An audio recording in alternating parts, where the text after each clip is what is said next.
रामपुर के जंगल में टुनटुनी चिड़िया अपनी माँ सुंदरी कौवी के साथ रहती थी। सुंदरी कौवी पक्षियों के घरों में काम करती थी और उससे जो पैसे मिलते उससे वो अपना घर का खर्च चलाती थी। राखी का त्योहार आने पर वो राखी बनाकर बेचा करती थी, जिससे उससे कुछ ऊपरी कमाई हो जाती थी। माँ, तुम्हारी तबीयत ठीक नहीं है, फिर भी तुम राखियाँ बना रही हो।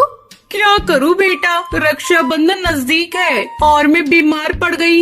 समझ में नहीं आ रहा है, अगर राखी समय से नहीं बनी तो मैं क्या बेचूंगी। तुम दवा खाकर आराम करो माँ, मैं राखियाँ बनाती हूँ।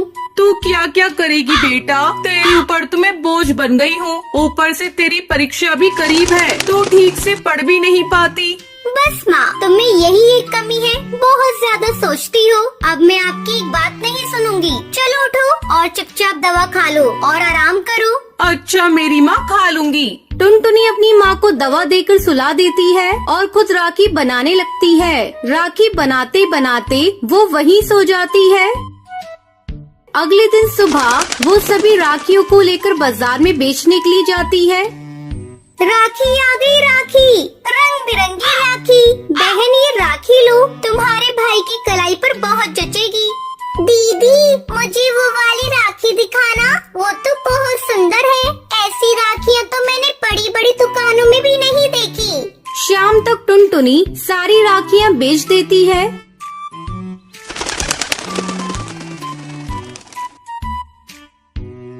ये देखो माँ, मेरी सारी राखियाँ बिक गई और इतने सारे पैसे हैं। अब तुम्हें चिंता करने की कोई जरूरत नहीं। तुम्हारी बेटी इस बार की राखी में तुम्हारा नुकसान होने नहीं देगी।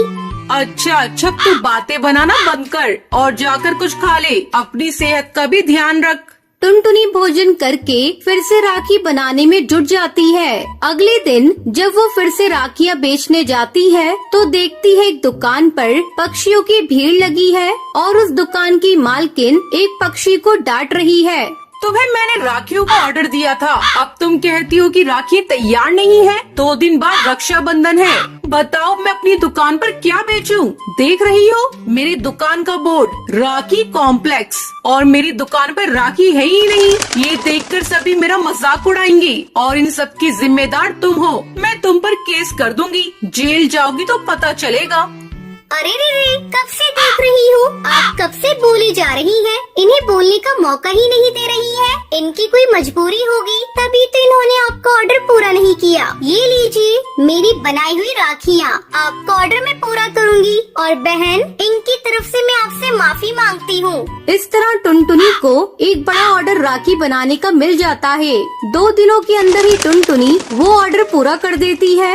ये लीजिए, मैंने आपका ऑर्डर पूरा कर दिया है। ये लो तुम्हारी राखियों के पैसे। अगर तुम्हारी बनाई हुई राखी को पक्षियों ने पसंद किया तो अगले साल का ऑर्डर मैं तुम्हें ही दूंगी। टुनटुनी बहुत खुश थी क्योंकि उसकी राखियाँ हाथों हाथ बिकने लगी और उसको नया ऑर्डर भी मिल जाता है। टुनटुनी, तुम बुरा ना मानो तो तुमसे एक बात कहना चाहती हूँ। ऐसी कौन सी बात है जिसे आप कहेंगी तो मैं बुरा मान जाऊंगी? पहले आप बोलिए तो। टुनटुनी, तुम दिल की बहुत अच्छी हो, मैं तुम्हें अपनी बहू बनाना चाहती हूँ। अगर तुम्हें एतराज ना हो तो इस रक्षाबंधन पर मैं अपने बेटे का घर बसाना चाहती हूँ। मेरा बेटा एक बड़ी कंपनी में जॉब करता है। ये देखो, ये है मेरे बेटे की फोटो। टुनटुनी फोटो देखकर शर्मा जाती है। तुम इस रिश्ते के लिए तैयार हो? लेकिन माँ जी, शादी के लिए मुझे माँ से आज्ञा लेनी होगी।